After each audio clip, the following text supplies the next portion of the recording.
Hi guys, welcome to our channel.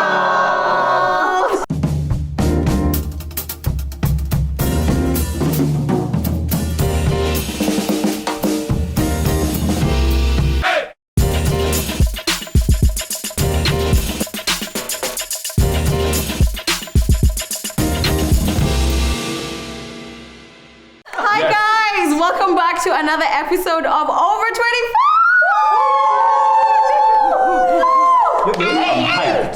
As you can see today, we have been graced by the presence of three very handsome, very eligible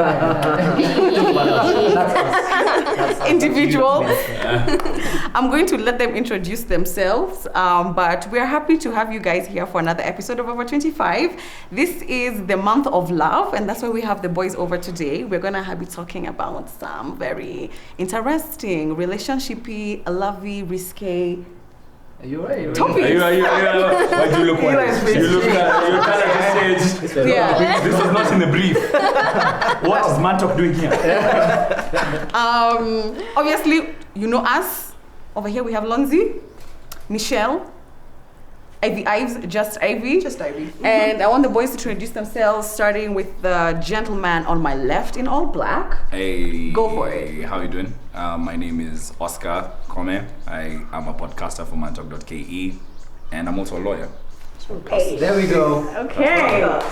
What give me a question? Hi guys, my name is Eli Mwenda. I am a content creator and an entrepreneur. Hey, welcome Eli. Boom, boom. There we go, pass the baton. There we go. All right. My name is Georgie. I'm a consultant and an entrepreneur. Nice. Yeah, Nice. there we go. So if you guys don't already know, the two guys behind me, Oscar and Eli, already have a YouTube channel and a podcast, I would call that, called Mantalk KE. They are, I love that channel because they're giving a space for men to talk. We always say men don't have a place to talk, men don't talk, men are suffering in silence. Yeah. So if you guys don't know who Mantalk is, I think men and women would enjoy that channel. Mm-hmm. Men and women alike. Yeah. And everyone knows George Ndirangu. Yes. Ndirangu is he has said he's really reduced his credentials. Yes. This is funny guy. He's a funny guy. Potential comedian, driver, lifeist. I like that. Risk taker. Yeah. Follow Georgie Ndirangu on Twitter at Georgie Ndirangu. Blue tick, and also on Instagram. He's also a journalist. Would I say award-winning? Yes, award-winning journalist. He sat on very big panels with presidents from across the continent. Yeah, so these are big people. So today's conversation, let us begin, shall we? We are talking about relationships and signs that he is not ready to settle down. I think it's very important for us as women because it's tough in these streets, and we said we have to have this conversation. We've had this conversation as girls, haven't we? Yeah. Where we say, like, especially the conversation we did on situationships, like how you know you're in a situationship. Yeah. But we're like, no, we need the perspective of men because they're the ones who are stressing us here. Okay, they are making us struggle mentally. So we said, who are the most eligible men in Nairobi? Hey! Put that up here. What happened? What happened? I'll take it. What just happened? I don't know if they're going to tell us what their relationship status is. That's up to them. But guys, I'm handing it over to you. I'm going to start on this side now. Ndirangu. Yes. Signs that he's not ready to settle down. All right. So for me, one of the most intimate things is your house. So if he's not ready to settle down, he will not change things around for you. He will not create a space for you, drawer for you, none of that. It will always be his stuff. You will never have a point where you leave your stuff behind. If you come back, your stuff will either be thrown away or you'll not see it. So signs is not ready to settle down. The house does not accommodate you. You can throw away, like, if she leaves, like, because you know sometimes women are crazy enough to leave one thing. Yeah. We do that one thing every. So you throw that stuff away. Put yourself up 1 year. You could get another one. Yeah. So that's true though. Yeah. Throw them away. So are you the one in your experience? By the way, guys, this is from their perspective, their personal experiences. They're not speaking. Way to distance yourself. I'm actually protecting you guys. Yes. Yeah. This is your personal experience, and the reason you're here is because we value your opinions. Yeah. So, like for me, I've never. Okay, what I'm asking is this: so will the guy say, "Babe, I've made space for you," ama it's for you to leave, and then you find that he has put for you somewhere, or but if he's not ready, he'll maybe No, okay. So, in my experience, I have a feeling we're going to be using those words. so okay. So if I'm not ready to settle down, once someone leaves something, so there's a box. A specific box with things that have been left. No, yeah, it doesn't have to be of like people that you've been with or like you had something with, but it's a box where you just keep. I want to say lost and found. Is it metaphorical? Metaphysical. Yes, it is. Single man talking. Obviously. Yeah, you know what I mean. So, but when you're interested in someone, it's of course I know we'll get to that point. But you have a place dedicated. You can put your jewelry here. You can put your whatever outfit you came with because it got cleaned. You know, you'll find it when you come back, and your toothbrush is here. If I'm not ready to settle down, trust me, every time you come, you will not have a toothbrush. Yeah, true. Yeah, it's something as simple as that. The home will never accommodate you. Yeah. Box, because if you've had that experience, you always have that place where things like earrings, trinkets that are missing around the house, you just put them in that box. So when someone comes, it's like, here's your thing. Here's your thing. It's never like, babe, this is a space for you. Exactly. This is a space for you. Like in the bathroom, you know where you put your shaving cream, your beard stuff, and then you just and then you say, okay, this shelf is for you. Yeah, exactly. You know, moisturizing cream, moisturizing cream, toner. Most of it is yours, but you say it's for the person that you're with. Toner. Yeah, because we look after ourselves. Yeah, you have the serum. Exactly. You know, like a balancing toner, hydrating toner. What's funny is you're talking about a physical box. There's also an ice box. Where? That's more metaphorical. Where's the ice box? In your chest. Yeah, where the heart used to be. Where the heart formerly was. Formerly was. I see that. How could we not say it? But yeah, that's it. For me, the house will not accommodate you. It will be very icy. And of course you have people over. You have friends over most of the time. Some people leave stuff, and you can keep them for them. So, but if it's someone that you really like, trust me, you will have a special place for them. So if it's not somebody whose things you intend on keeping, will you tell the person before they leave? You forgot your t-shirt. Absolutely. Okay. By the way, so you give them a chance. But it's not also that cold. You know, like we're not that cold. Have you seen that thing where girls enter your door and like wear your shirt, and then they assume that they can leave the house with your clothes on? Have you, or is it just me? It never had the assumption. Actually, they're supposed to go back home with I'd offer, but I wouldn't like you know what I mean? Like the hoodie, like she's like, oh my god, I want to feel comfortable. Oh, I need something. She throws on a hoodie on her body, and then she's just walking out the door. Disrespect. Absolutely. Really? Did you it's buy like, it? stop, sister. Now she's Wow, wait a minute. I'm so triggered. That's a crime.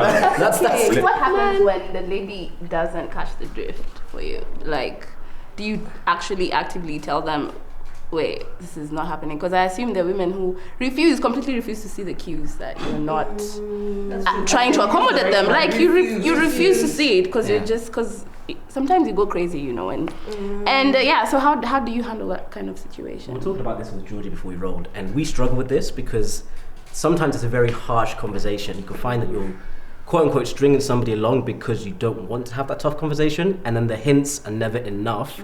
So you find yourself in very uncomfortable moments where you're like, smiling, but you know the social smile, you don't want to smile. You find yourself doing that for an extensive period of time. Really? And you're like, 2 this years. is draining. 2 years. 2 years. My goodness. 2 years you're smiling. 2 years judging. on average. We said it before the cameras went on. Average 2 years. time was 2 years. Yeah, like 2 years. Okay, You can do swear on realize someone. that 1 year is 365 and a quarter days. Yeah.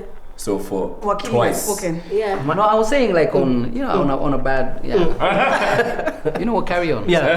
So I'd say that you find yourself straining and kind of playing a role to be polite, hoping that like your lack of engagement makes them go away rather than confronting the thing head on. Yeah, that's my very toxic method. So of doing basically, it. you ghost. You guys ghost. Yeah. So ghosting. No, ghosting. Not ghosting. Ghosting is never a mature way to do it. No. You can't ghost. No, that's not it. You have to have the conversation. I mean, however long it takes, right? Yeah. Because we're building up the courage sometimes to actually do it. Yeah. Yeah, we're like building slowly our case, Yeah. and then we can present it. What about you, Eli? Give us a sign that that a man is not ready to settle down. And by the way, what's your relationship status? Single. When extremely. Does everyone know? Are they also single? When you say you're single, do they know? Yes, everyone is aware. Yeah. Everyone is aware. Everyone is. It's been made clear. Or you just single alone? But everyone, you mean whoever is with. Single alone, but in a relationship with others. Wow. That's. You guys, Nairobi is the ghetto. This is why. Wait. We were just brainstorming. No, that's not the case. That's not the case. That's not the case. I'm extremely single. Yes. Okay. Signs and my status in terms of settling down is I am ready to settle down. So this is going to be in reference to when I got. Oh, thank you. This is in reference to when I wasn't. I think if I was telling my younger sister and she was coming to me this guy's doing this, advise me, is he ready? Yeah. And I'd say, okay, how's he acting? And the first thing I'd say is, what's he actually saying? What words is he actually using, or words is he not using? Because I feel like guys, when they're not ready, they'll be very ambiguous with their answers. Yes. They'll be very it's open to interpretation. Yeah. So I'd say listen to the actual words he's using. Also, when he's talking about the future, how does he describe that? Is it very individual, or is there can you see yourself? Yeah. Is there a we somewhere, even if it's short term, 2 months from now? But have you met the men nowadays? They'll paint the world, give you the world on day one, week one. So people who say, "Oh, I would marry you." What? I could never. Because that's just a straight line. Week one. Straight line. Yeah. So a lot of people use we now, and there's a lot of manipulation, especially with love. So they can use that to flip watch side. out. Right. Yeah. So my main thing is. We hear it loudly. I think there's nothing as horrible as a man who love bombs but does it to manipulate you. He wants nothing to do with you, and he can tell you're the kind of girl who needs that reassurance to know you have a wall up, and then they come and do all this because they're just trying to whatever they're trying to get, I don't know. And then once they're done, it's thank you. So can you give us an example of these ambiguous statements?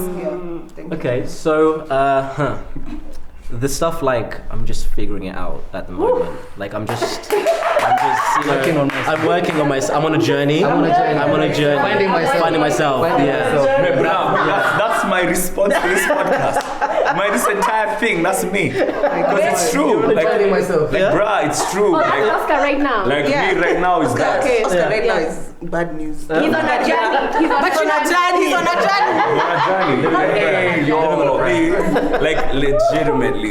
I'm legitimately in this place in my life where I am feeling absolutely calm. Everything I see I understand everything that I'm seeing, and I know that if I continue in this trajectory for 1, 2, 3, 4 years, I'm going to enter a new reality, a completely different one, than what I'm inhabiting today.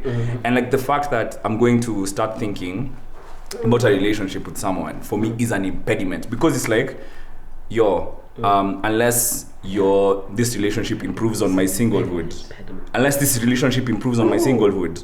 I imagine I won't take it. Imagine I don't, because I've reached that place in my life where it's I once was a person for we, us, and now I'm in that place where it's me, I've literally now started to associate myself with people I can look up to, learn from. And why am I introducing chaos in this place of Eden that I've built slowly over time? No chance. For me, it's no chance. So when you're in this space, and you know what I appreciate about you, Oscar, is that you're owning that, and you're not you're owning where you're at. But so people who are on a journey, and what was the other one? Figuring things out. And who are figuring things out.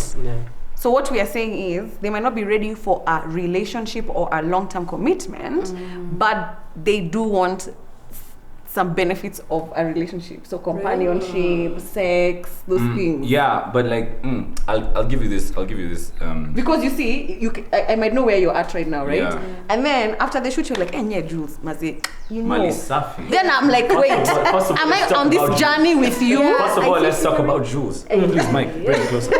Let's talk about Jules. First of all, guys, if you're watching this, she's in tangerine, like an orange. You know what I mean? You know what I mean? She's looking fantastic. She's looking gorgeous. Jules, me if I met a woman like you in my life right now, You'll be on a journey. yeah, I'd be on a journey. You'll be the thing is figuring out. If you guys want to join, We'll be I want us to join.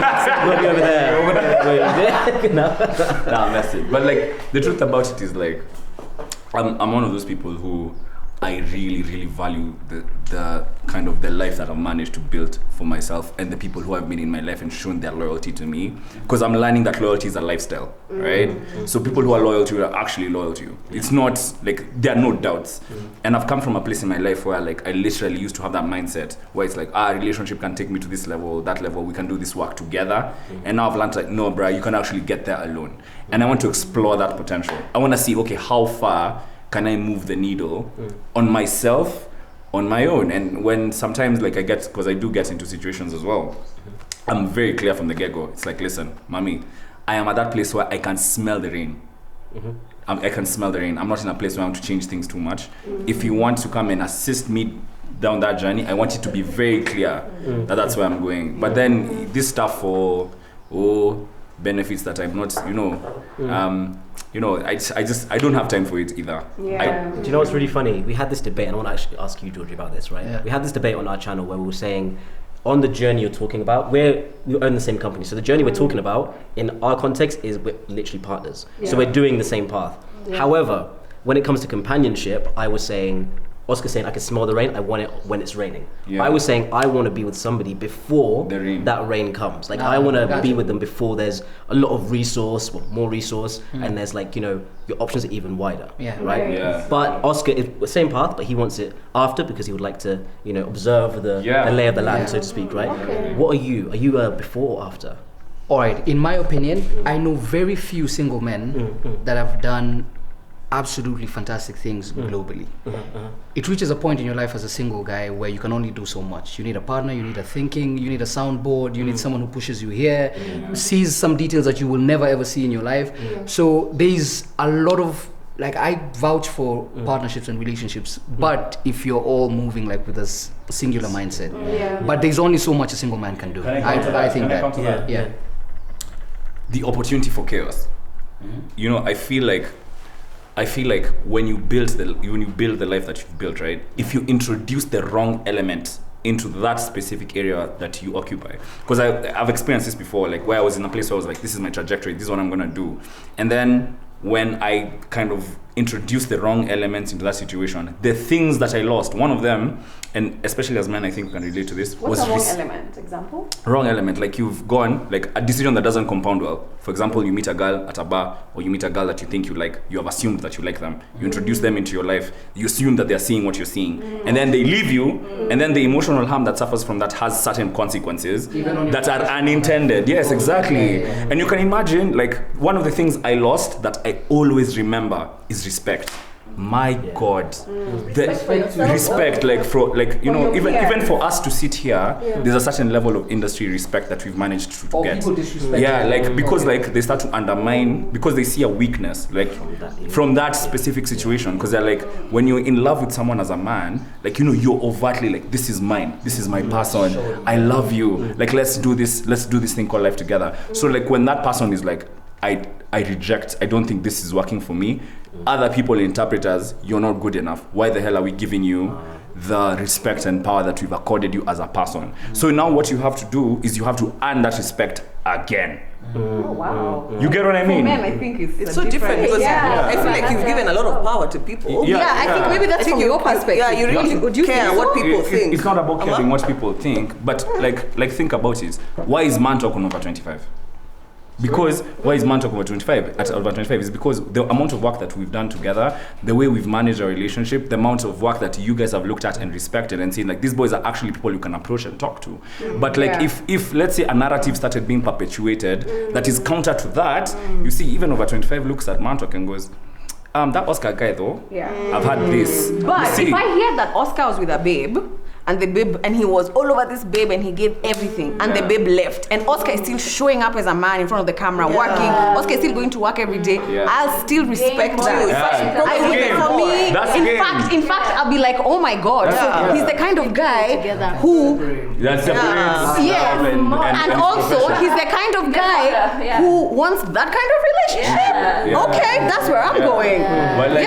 But like from my experience, like that experience, it really didn't go that way. What happened? Did she cheat on you? Like what? I don't understand where the disrespect. I don't understand. I think maybe your squad. Maybe your squad. Yeah, it's like that's your peeps. Like but I think that was you. Maybe in your mind. Maybe they didn't tell you. When they told you, hey, now we don't respect you. Imagine it's not because you see the thing that will happen, and it's not like a knock on the chick. Like I think that she was incredible. It's just that I wasn't ready for it at the time. But like the situation that happens to guys especially is that we work in hierarchies.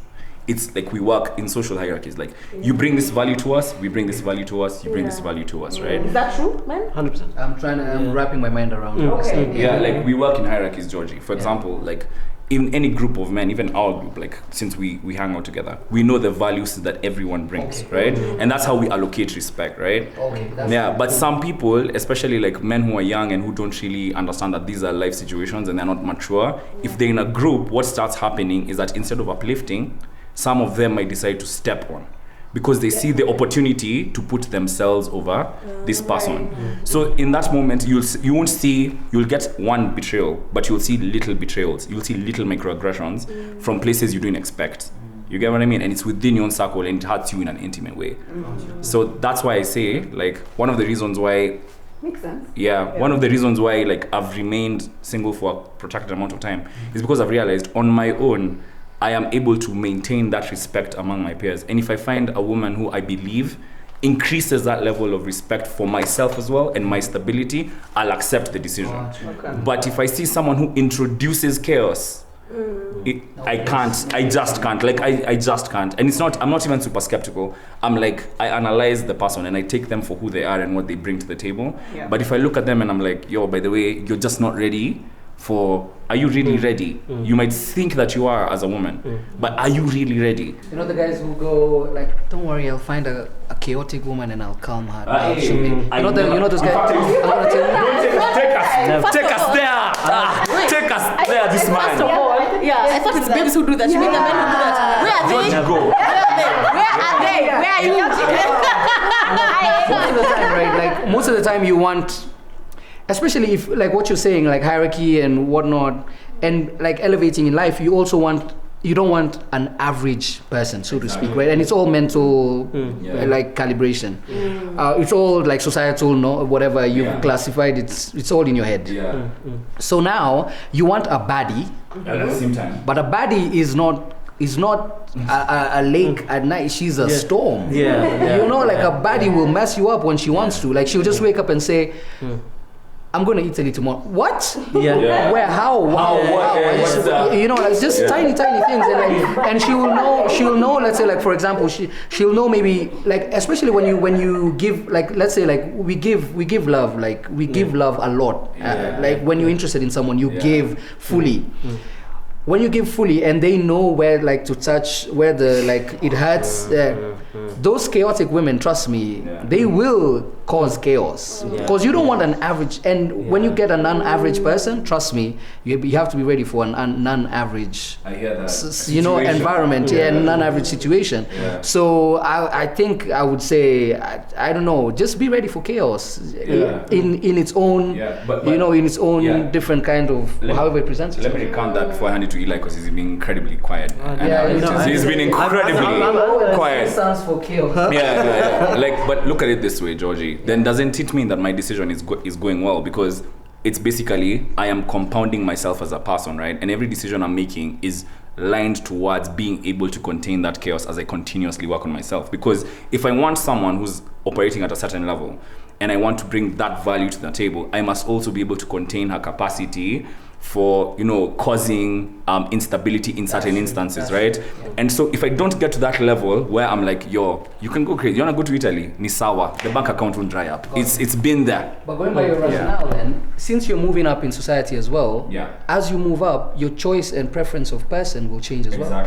So that means you will never be fully content in self if you're dependent on where you are to get a partner. Thank you. Does that necessarily mean that? Does that necessarily mean that? By your rationale. Because now, listen, by my rationale, the way I see it, Georgie, is the fact that I am creating readiness by working on myself and my character and the environment within which that person will inhabit. I am creating readiness. I'm creating the environment within which she'll come in. Because in my life right now, I'm a cub. I feel like I'm just getting into my lion stage. I'm just about to enter my prime. When I enter my prime, if I meet another woman at her prime, we have an understanding of this is my pride. This is what we do here. And she comes and tells me this is what I do with my pride as well. And when we gel that, the empire expands. That's like, for me, that's the dream. In essence, I meet someone who has done as much self-work and as much kind of life experience, so that when we come together, even my children, and I always tell Eli, like, for me, my measure, the ultimate measure is what happens when Oscar dies. Sudden plane crash or something, Oscar passes on. There are children and there's a wife. What happens to the wealth and the work that I've done over the years? Will it compound? Good example, Kobe and Vanessa Bryant. You see Vanessa is protecting her husband's legacy. That's what I see. I see LeBron James and I see Savannah James, and I'm like, yo, she's been behind him since high school. This guy has now achieved the legacy, like, and you can see she's been there supporting. And that's what I want. But she was there before the reign.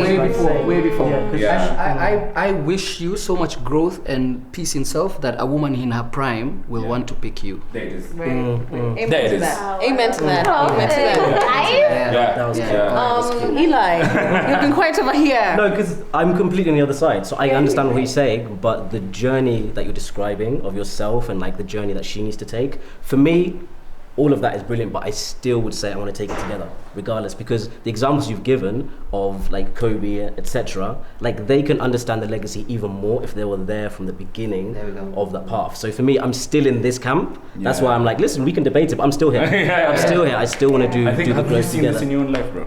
As in? As if you've seen this in your own life. What, as in growing? Yeah, growing together. My parents. There it is. 100%. 100%. And that actually informs my decision. Yeah. Informs my decision. So Ivy, you over here on my left. There's something you said you want. I have so many things to say, but I've forgotten because this conversation has really. It has gone. I think the one key thing for me, for Oscar and for all the gentlemen sitting here today is I hope by saying you want to meet a woman in her prime, and as a valuable man you want to meet a valuable woman, you're not placing value on her title or what it is she does or on things, but more of her inner richness and her values and that type of stuff, because that stuff can, I agree. I agree. So I hope your prime isn't the way you keep saying wealth and don't attach too much to that material stuff that you might miss seeing a woman whose heart and whose soul is exactly what you need for you. That self-work that she's done, I mean, understanding herself that way is her prime. Exactly. Not, No, obviously I'm not talking materially. Good. We just have to come on. We have to clarify. And then also, when a man tells you they're not ready, or they're saying these ambiguous things, or they tell you, let's just have fun for now. Let's normalize not demonizing them. Let's not normalize not going to our girls and saying, he's not ready. And then then the girls are like, he's a fat boy, leave him. As girls, we should be like, he told you the truth. He's not ready. Move on. You're valuable. Go listen. Umeambiwa. What are you doing? I'll give you a cheat sheet. I'm sorry, a what now? A cheat sheet. More Kenya. On set today, the English is quite English. I'm telling you. Today, I'm like, hey. I'm sitting like I want to have some tea. I'm feeling like I'm a cab. I'm like, what's going on? We are not here. We are starting Nyangareka. Today, the English. Forgive us, subscribers. We are growing. Hey. Back to cheat sheet. Hey. We were being given a cheat sheet. Wakenya. Cheat sheet. I'll give you. You're hearing chin. Can we calm down? Can we calm down and shoot this? Calm down and shoot this. Let me give you a cheat sheet as to how you know. like if he tells you I'm working on myself, see what he does next. Right?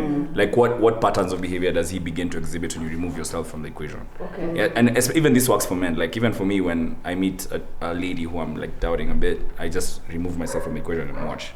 People often, what I often find is its own level. You will see.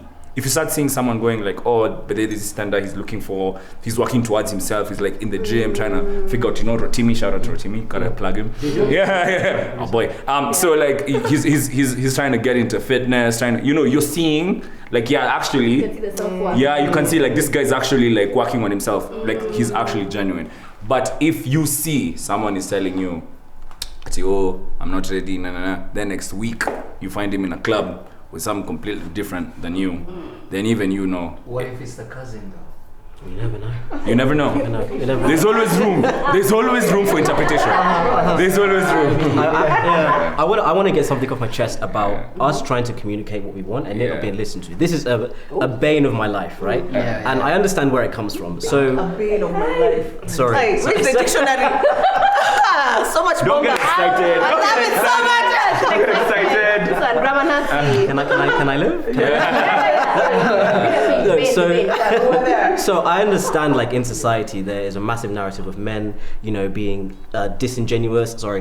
Being not being. I tried to stop myself. Stop yourself. No, we like it. We like There's a thing of men, being quote unquote F boys, etc. Right? Yeah. So I think what happens for us on the other side of the coin is when we like give characteristics where we're honest, and time after time you're honest, you're not listened to, and then the end result is that, okay, you have to have that tough conversation we talked about. As soon as you have that conversation, they'll be like, oh, this validates everything. He's actually part of this other circle. When this happens 4 or 5 times in your life, you start to think, should I even be on this? Should I just act like the other guys? Because regardless of the efforts I make, now when I'm actually honest, they've not been listening to me. So when I'm telling them at the end, okay, it has to stop now, you're back in this camp. So I really want people to like listen when we are talking. Yeah. I've just been through some stuff, guys. Alright. I have a question. Yeah. Have you guys have heard of this book by Steve Harvey? Act Like a Lady, Think Like a Man. Yeah. And one of the pillars of that book is this. They say if you want to know a man is ready to settle down, look for these 3 P's. He's going to protect, profess, and provide. Yeah. So I think his first one is profess, meaning he'll be like, yeah, this is my girlfriend. Not even tell you, but to his family, to his friends. You're not just Ivy, you're like, this is my girlfriend. Yes. Yeah. Not like this is Ivy. So he Yeah. I know, it really works Not very just well. I really like that. I really want not just Yeah, you did. and then there's protect and there's provide. I think those are self-explanatory. Yeah. Thoughts, honestly, Discuss. because for me, I thought that was true. Yeah. Actually, let me go back. Sorry, for the provide part, he was like, a man will not be ready to settle down if his pocket is not okay. That's what it was. But I agreed with that at the time. But the Yeah. older I get and the Yeah. more people I meet, I start to see there's men who actually are ready to settle down before they've made bank or made enough money for themselves to feel comfortable. They're ready to settle down, but they're able to build with somebody. So there's protect, profess, and provide. Whenever you're reading Yeah. a book, I always encourage someone contextualize the writer. Yeah. Right? You have to remember this is Steve Harvey, African American. It's a heavily capitalistic system. So there are certain beliefs that they have that you might not necessarily have as an African. Wrote it at his extreme point of wealth. Yeah. Exactly. So like there's that. So There's also that. his perspective from a Yeah. very Retrospect. I've come to realize that there's a lot of trauma associated with capitalism, and it's slowly defining the function of men in society. So I've come to realize that perhaps, because we as Africans come from a system where resources were shared in villages, so poverty wasn't really something that was a real reality for someone. They could really find a wife and build a relationship because, the sustenance of the community wasn't based on just one man. You get what I mean? So like, I've come to realize that especially today, the reaction to that is that men who have more financial resource seem to have better access to the dating pool. And this is something that has now young men and men who are now entering their prime are beginning to recognize, if I want that, woman who provides real value to me as a man, I have more options if I get to that place financially.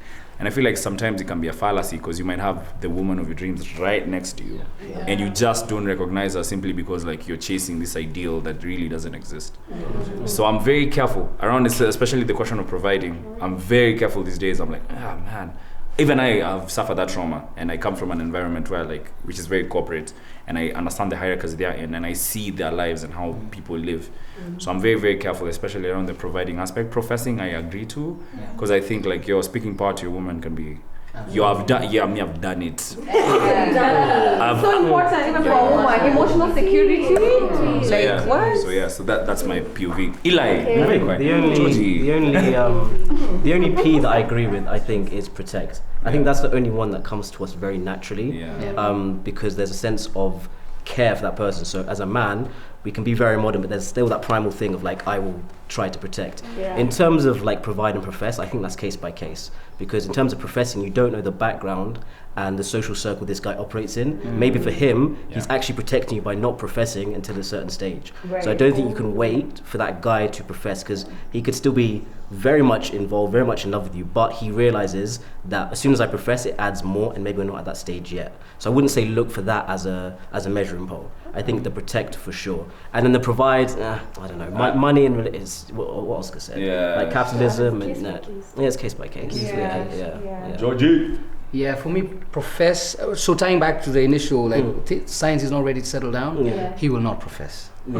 He will not profess, man. He will not say nothing. He will just say, we're hanging out. Like he will expect you to be at certain places.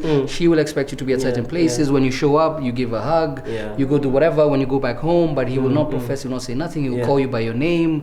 He will not. So that's one of the clearest signs. He can provide and protect and do everything, but he might not necessarily profess. Professing, so that we are clear here. So that if someone goes and on day one you're called my wife, is that professing, or you're called? What is?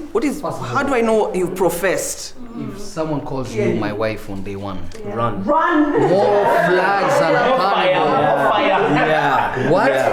What is professing nowadays? Is it coming to you clearly and saying, "I What want is you to professing be in my Nairobi? girlfriend"? What is professing? Professing in For a Nairobi. single man, In Nairobi. Dislike the narrative that there is no genuine love in Nairobi. Let's start from there. There is legitimate love in Nairobi, right? So yeah, a lot of people are broken, and a lot of people have hidden trauma or trauma they don't understand themselves. Like they don't realize until someone brings it out of you. So professing. At some point, like when you meet someone, of course, day 1, day 2, you're getting to know them, day 3, day 4, and men and women as well, almost by the first 2 weeks, you already know, am I going to spend time with this person or am I not? You already, even from day 1, you can tell. If your conversations don't flow, if you hold no weight in terms of like, what are we discussing? You don't have to have a tough conversation at the club, like, what do you think about NFTs? What are your thoughts on the metaverse? What are your thoughts on Georgie, I saw you post NFTs. Hey, what are your thoughts? Let's have a shot of tequila to discuss further. This conversation's going in the club. I'm on a journey. But slowly, like so to the point, like slowly after a while, you get too comfortable that you even bring the lady around the boys, and that's normally one of the surest signs. By day 1, day 2, you already know what your intentions are with this person. But to the point on signs that he's not ready to settle down, you'll start seeing it almost clearly even with his professing. For men doesn't have to be words. Men are also very good at words. So a lot of people watching this, please, words are not an indication of where the relationship is headed. Because from day 1, you can think you're building castles in the air, but that guy is nowhere. He's told you that. He told the next person. He gave shots. He told this. What are you doing? What are you doing tomorrow? We're going to Lamu next week.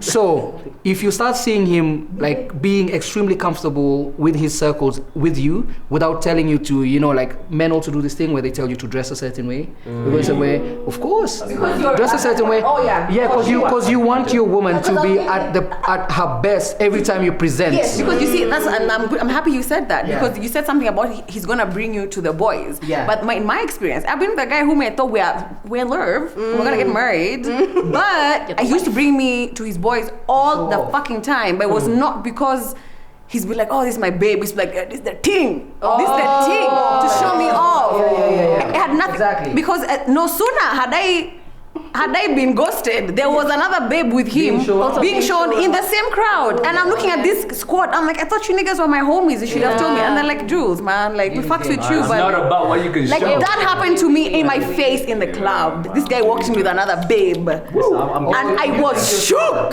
Wow. I don't like. Oh, you're guilty. Yeah, I'm Was it guilty. you, Jules? Was it you suffering? Brought to the podcast. Now that we're here. But it didn't come from a place of like wanting to show off this girl, etc., or rotate. It was just a case of we have parameters, which means you can still come here and not expect everything else that comes with it, right? So I brought you to see the boys, yes, but we've had conversations as to what's going on.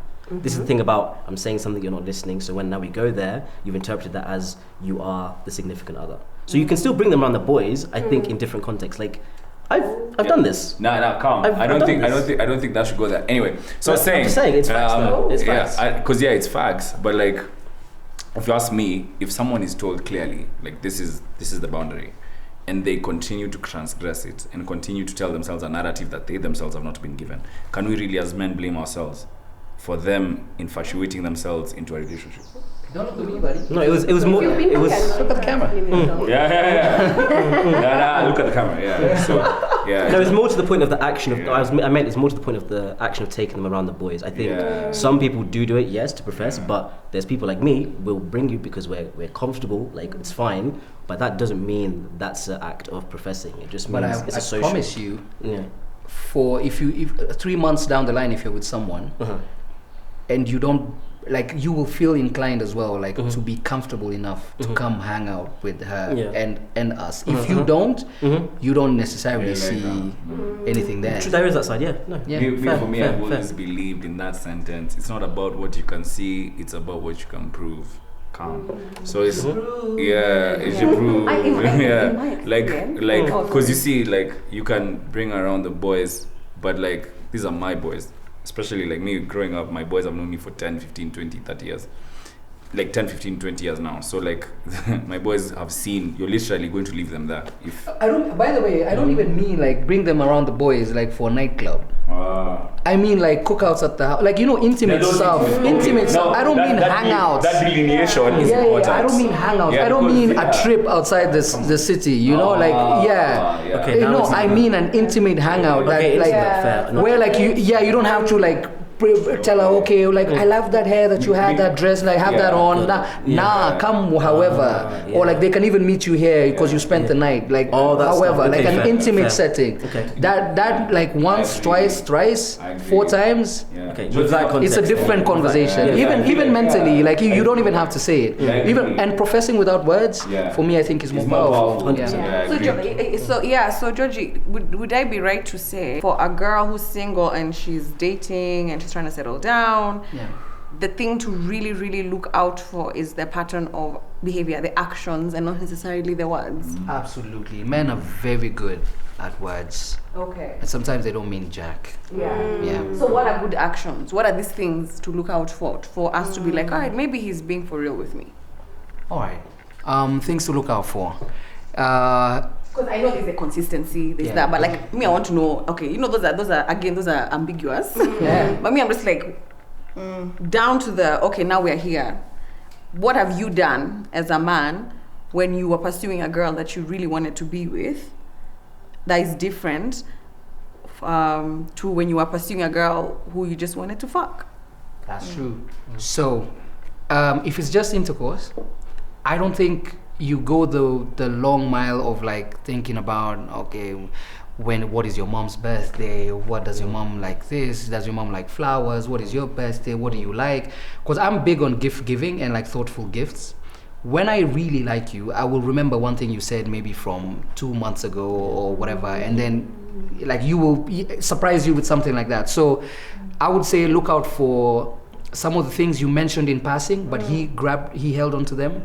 Things like maybe if he tells you if you say something like, oh, I would really love I really love turtles, and then you take her maybe for a trip, and you know it's a place that has turtles. Like just some of the things that are mentioned in passing, but the man takes them and makes a big deal out of them. So it's something like maybe I get scared when I see, you know, when I watch a horror movie or when it rains or something like that, and you're just very cautious when it rains. Like you make sure she's comfortable, but not because you remember you said that you get scared when it rains. No, you just do it very subconsciously. So like taking a lot of what she says into practice. And I know it sounds very cliche, like listen to the lady, but it's like listen to the things that are said in passing that she didn't tell you for you to do something about. Yeah. I agree. I was talking to Ivy about this the other day when, in terms of like a man and a woman, a guy being very much involved with her. I think they become like your project and your priority, right? Like everything about this lady like just enthralls you, and you just want to make sure that the small things you've mentioned, you are that person that does. You don't want anyone else to be doing that for them. Like it's you wake up, you know this guy is going to be like on job if you need him. And if anyone wants to ask you, are you his priority? There's not even like a click where you're like maybe not. Like you already feel it day by day that you are the priority. When there's question marks, you're definitely not the priority. You as a woman, you also feel it. You know. You have that gut feeling that this is real. This is real. Okay. The same way you feel this is fucked up, but then you keep. But you're still. So it's the same gut feeling. Yeah. Gotta change it. Okay. Wow. Oh wow. Okay, so now it's going to me. Yeah. Yes. Trav. You, So how do you Oscar. know? Yeah. Wait, but he's not ready to settle down. He's not ready to settle down. But I But can take he's- myself to that place. There's a place, there's a time and place. Just before I decided to make the decision. Yeah. For me, when I knew, there was absolutely no doubt. Like, you know that thing? It's like, it is this one. I'll reference a book, right?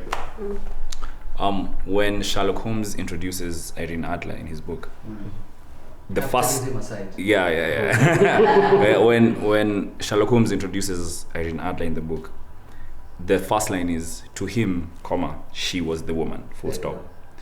That is me, exactly. Like if I have made the decision mentally and emotionally that this is what I want, it literally takes hell to stop me from getting to that person and to get her into my life. And unless it's something, or even me, I don't feel it, of course I respect boundaries, but like if I love you, you will know that you're beloved. Wow. And if I don't, you will also know that I do not love you. Don't be ambiguous. Yeah. What are the things? Okay, so one of the things for me is that thing because the time we spent together, we've noticed I really observe a lot. Like, but for my girlfriend, it's that thing for I watch. Like I'm just noting, and it can feel sometimes even crazy. Like it can feel crazy. But like I really observe as to what type of person are you? Where are you right now? I want to know, what do you want to do? How can I support you? How can I help you? How can I help you get to that next level and to be the best version of yourself? Are you interested in that? If you're not interested in that, okay, what do you want us to do together? Because in my mind, I've always interpreted love as being this thing where you are a part of each other. It's independent, but it's also you are connected. And see, through that connection, I can be able to learn you and know you and grow with you. But when I am disconnected, There's no, like, the Wi-Fi cuts. Don't even do that, because when women are disconnected, they disconnect. And then here's what's crazy. Now that you've taken it there, like, when women, like for me, I remember one of the like most hard things I had to go through when that connection, I had to like forcibly terminate it. One of the hardest things was just accepting the fact that every day, the reality I'm going to occupy is one without that connection. Just that for me, unbearable. Because you can imagine how much like of my energy I put into someone, and then to realize that it's a zero-sum game, that now someone else is going to, like, she's going to move on, and oh my God, Oscar, I'm so sorry. You know, it just happened. It just, you know, these things happen. And that time this person was the focus of your mind for, of course there are other focuses, but like a significant amount of time was spent in understanding this person, and you have to do that again. I am like, no. I think that's a risk of intensity, though. Yeah. Like it's the risk of like just your nature. You Yeah. do like to go into it 100%. Yeah. But I think the way to mitigate that is just very gradual process, There it is. because there's something you would have picked up before that didn't come back around later. Yeah. That's why for me I've been single for so long, because like my process is so long before I even get 100%, because it comes from a place of fear of that risk of giving the 100% you've not picked up on something. and then you can miss something so small, almost insignificant. Because you're already. Almost insignificant. Yeah. Something as small as a hobby, right? That you don't share. Yeah. But then you find that thing begins slowly to compound over time, and it eats into share. Hey, relationship market share. Like you're saying, relationship share. Like because like she's there like. You're fun, you're cool, you're calm, I can connect with you here, but there's something else I can connect with here. And I feel like we can't connect with you there. And you see now, especially for me, it's particularly painful because I can observe the gap go. Like I can see it just slowly over time compound into nothingness. So like for me, I'm like, I'm not... Compound into nothingness. Name of the book. Name of the book. Compound into nothingness. But I don't know about you, but I think he's gonna get married first. I think so, because he's gonna jump. You're gonna do the jump. That's why I said him. I said him. Nah, but I think it boils down to finding somebody who is on the same level of communication and intensity as him.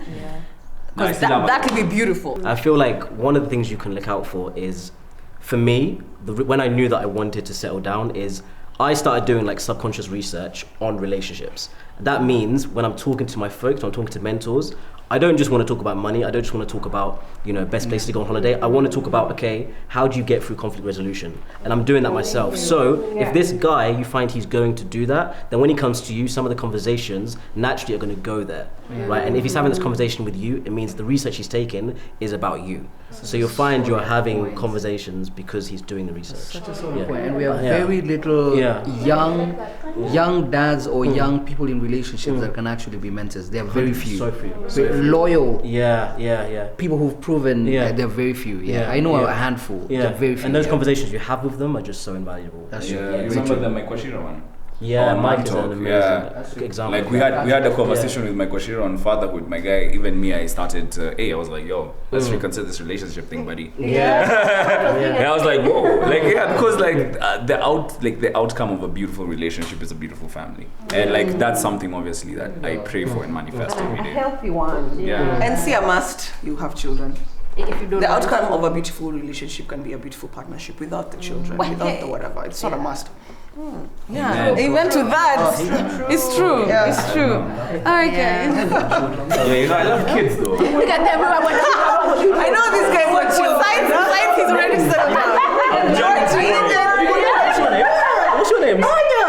Why do you think I named the turtle? It's Anya. Oh, so you're Anya. Are you kidding? Mine's Malika. Malika and Elisha, so there'll be a set of twins. And Elisha and Elisha. Are you kidding? Because I'm Elijah. Elijah and Elisha. Are you guys sure? They have names for their babies. Yeah, are you guys sure? I'm shook. I don't think I have ever. I'm even wondering. Do you know? I've never interacted. Is this Lornzie, have you spoken? Nairobi?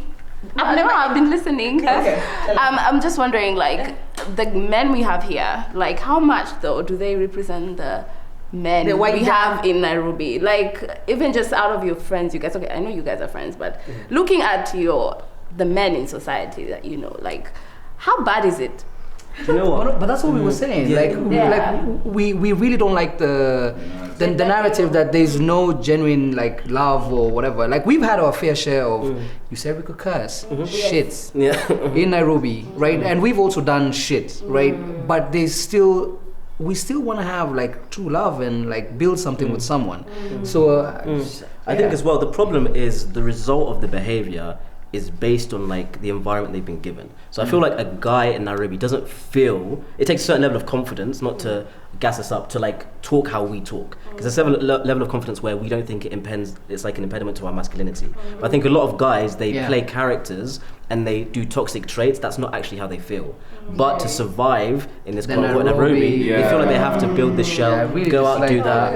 And at night, so much, And then I think even we talk so much about men giving women character development, but when in actual sense it's everybody. Like there's men getting so damaged from crazy shit from crazy women, and it's not fair to just blame the men, because I think it's two sides, both sides. The reality is that how can you antagonize people and expect them not to react to that antagonism? That's the reality. So you see, like, some people are real sweethearts, but like for me, from what I'm seeing, is all these people who are breaking hearts at one point in their life. They were absolute romantics, and then someone took that for granted. Someone misused it. You know who took it away from me? Rose, there was enough space on that plank. To this day. Jack would there was enough space. He said, what's the point? What's the point? She let Jack die. Is this a relationship? Let me die. And I will always love you. I don't know why they just couldn't both. Both of them. Like, You've seen the memes. All the ways that Jack could have been on the plan. Oh my gosh. I mean, I think we can end on that beautiful note. I've learned so much. You know what? I always, it's good to have men, because every time you guys come, you're like, oh, hey. As we give this, we talk from the female perspective, from the female gaze. Yes. But sometimes, like, you guys have really schooled me today. But I do have to say, I still think that more women are hurt by men than men. More women hurt by men than men hurt by women. I mean, that's my personal, my humble opinion. Men don't talk about it. Women are more. Men don't talk Men are about hurt, but they won't vocalize it. You see them spending more money. Why are the bars? it. Men act it out. Act it out, Bars are exactly. full Yeah. because of women hurting men. That's a factor for sure. I think bars are full because men are looking for other women and they have their women at And that's home. how Or the entrepreneurs trying to make money. Or, Yeah. or they could be dealing with sponsorships for great whiskey companies. Yeah. You never know. Or gin companies. I think the issue is communication. I think if people communicated better, they'd be less In hurt. fact, that's it. You know what? My biggest takeaway is that we don't. Men who are on their journeys don't communicate that they're on a journey. And by journey, I mean they're not already settled down. I mean, communicate as clearly as they've communicated here. Yeah. You do all these nice things for a babe, but you're like, but I didn't ever tell you I want to be in a relationship. And it's like, but you're But you're never being told. But you're being treated like that's true. Oh my God. Ask, Yeah. what are we? Fine. What are we? Because I'm sure then the number One of last men point. who found themselves Yeah, let go. at One the last altar, point. and you're like, what the fuck? I How never am I really here? wanted this, but you're getting married. you mean men? Yeah. They're there. They're like, the woman has just chosen to marry somehow. Yeah, Georgie. Because you never said the. Then do you know what it is? Then I think the issue for me is I've not had enough more men talk, Basi. Because you see me, I'm speaking from my perspective. Yeah. And the things you're saying, Lorna, I'm like, oh shit, you men are hurt. Like me, I don't feel like men are. I mean, there's one guy who's had his heart broken out of all the niggas I know, but just What did that one. one guy do?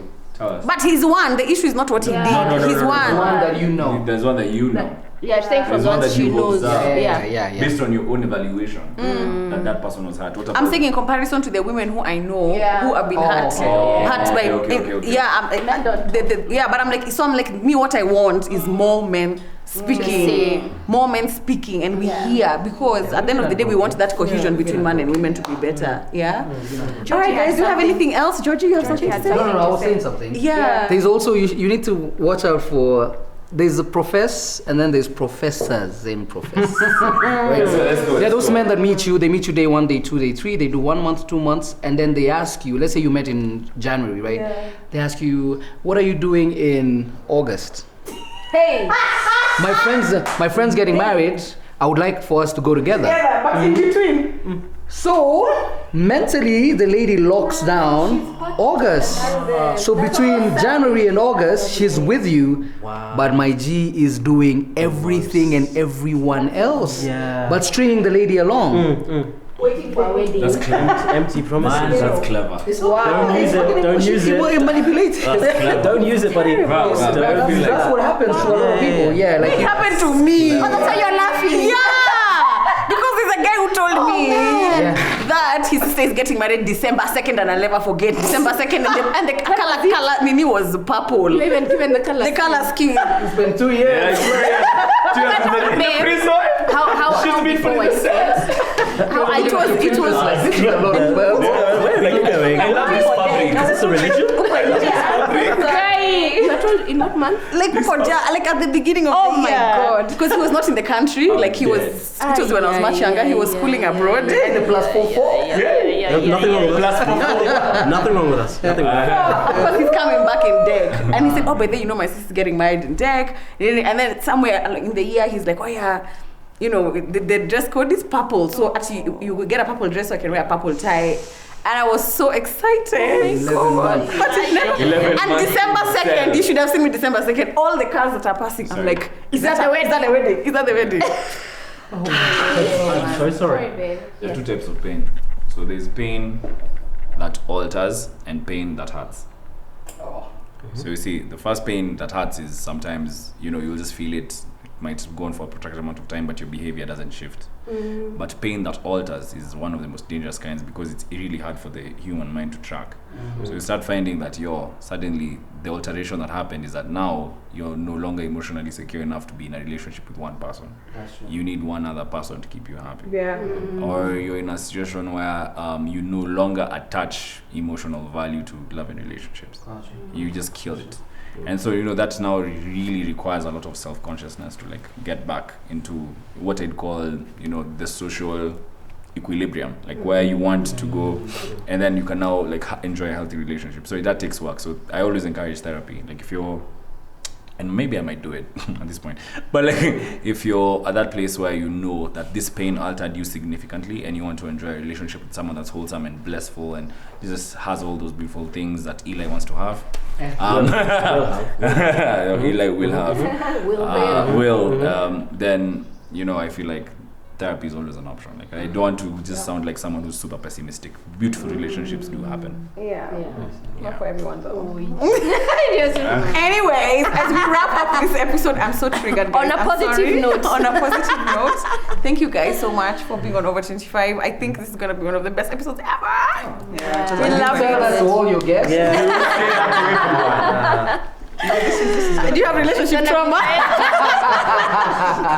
something a bit. Yeah. So much. I say thank you because I really feel like these kind of conversations is what heals the climate we're talking about.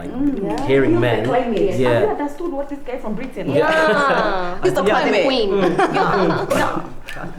Sorry. No, but I really think these open conversations, I'm very passionate about them. So I'm glad you let us come here and express as single guys because I think it might do some good. So thank you for having us. Yes, thank you. Yeah. What do you like, sir? All right, guys. As per usual, if it's your first time here, which I hope it's not, remember to subscribe to our channel over here. If you like this video, give it a thumbs up. If you think this conversation is valuable to somebody other than yourself, share and share widely. And you can also leave a comment with your 2 pence or your cheats in the comments. in the comment section. If you've just enjoyed the episode, just give a thumbs up or a love heart emoji, and we'll see you guys here next time. Adios. Bye.